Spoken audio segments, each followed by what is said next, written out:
Speaking of God choosing your partner, I was reading this book called God is a Matchmaker by Derek Prince, right?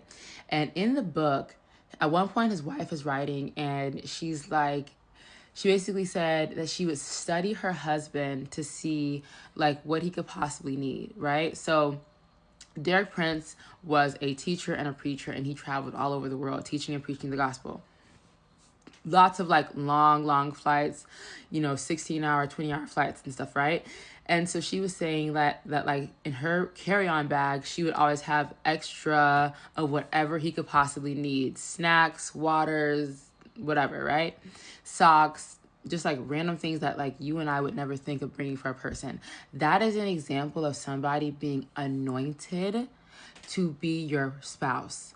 Because somebody else might look at that and be like, that's doing too much. He's a grown man. I'm not about to sit here and, you know what? If he gets hungry, we can buy something at the airport. Like, I'm not going to sit here and do all that for a man. But no, because she's anointed to be with her husband, he didn't even have to ask her like, hey, can you make sure you bring extra snacks? No, she in her own self was just thinking like, what could my husband possibly need? That way her husband, as he preaches and teaches and everything, he has the capacity to sit with God. He's sensitive to the Holy Spirit. He doesn't miss anything. You know what I mean? He has the capacity to be able to travel without a care in the world because his wife has everything, is holding everything down, right? Now, in your carnal mind, you might think that's doing too much, da da da da.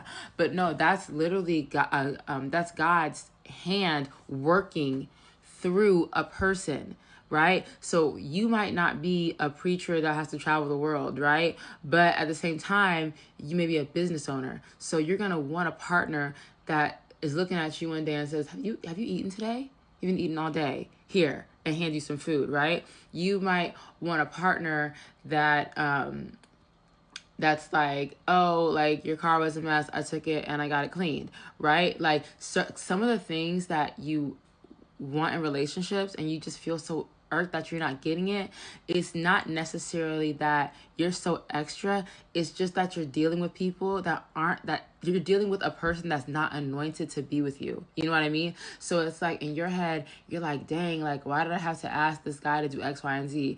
Or you're dealing with a girl and you're like, she doesn't even cook. Like, it's kind of weird. Like, I thought girls were supposed to cook. It's not that what you're asking for is that much. And it's not that what you're asking for is that little. It's just that you're dealing with somebody that you're not supposed to be dealing with because God already has a partner for you. You know what I mean? You didn't ask God about the partner. If you were to just sit with God and be like, hey, God, like, I want this, this, and this, God will give you that, and that, and more. Because in the book, Derek Prince did not pray for a wife that would make sure that he had snacks on the plane and his favorite shirt and extra this and extra that. No, he just needed a wife. All he needed was a wife. And God provided that wife, and God put a desire in the heart of that wife to give him what he needed. And that's one of those things where, like, have you ever been in one of those moments where you're just like, oh, God, this is so good, and I didn't even ask. Like, I didn't even have to ask, like, God, like, where someone does something for you or like you get something and you're like, I didn't even have to ask. Like, that's probably how that man felt because he's probably like, this girl has everything and he didn't have to ask. As a matter of fact, at one point, I think she mentioned how like he didn't even know that she had all that stuff.